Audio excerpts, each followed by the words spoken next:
ആവർത്തിക്കുകയാണ്. പണ്ട് പി ജയരാജനെതിരായിട്ട് ആരോ ഒരു പാട്ടിറക്കിയെന്ന് പറഞ്ഞ് അത് വ്യക്തിപൂജയാണ് എന്ന് ആക്ഷേപം ഉന്നയിച്ച പാർട്ടിയാണ്. ആ പാർട്ടിയുടെ സംസ്ഥാന സെക്രട്ടറി വന്നിട്ട് പറയാണ് മുഖ്യമന്ത്രി സൂര്യനാണ്, കരിഞ്ഞു പോകുന്നു. അപ്പോൾ അടുത്തേക്ക് പോയാൽ കരിഞ്ഞു പോകും.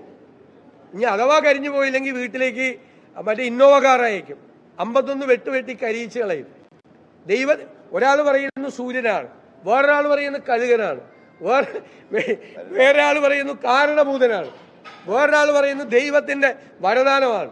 ആരാണ് ശരിക്കും പിണറായി വിജയൻ? അതേ ഏത് ലോകത്താണുള്ളത്? നാട്ടിലെ സ്ഥിതി ഇതാണ്.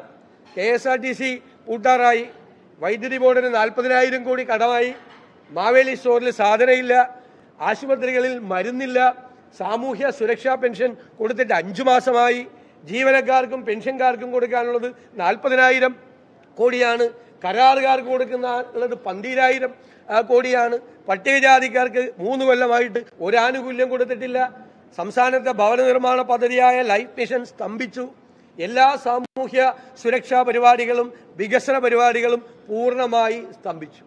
അപ്പോഴാണ് ഈ സ്തുതിപാഠക സംഘം ഇറങ്ങിയിട്ട് ഇപ്പോൾ ഒരു പുതിയ അവതാരമാണ് കേരളത്തിൽ അവതരിച്ചിരിക്കുന്നത് എന്ന് വരുത്തി തീർക്കുന്ന ഏറ്റവും ദയനീയമായൊരു സ്ഥിതിയിലേക്ക് CPM എന്ന് പറയുന്ന പാർട്ടി എത്രമാത്രം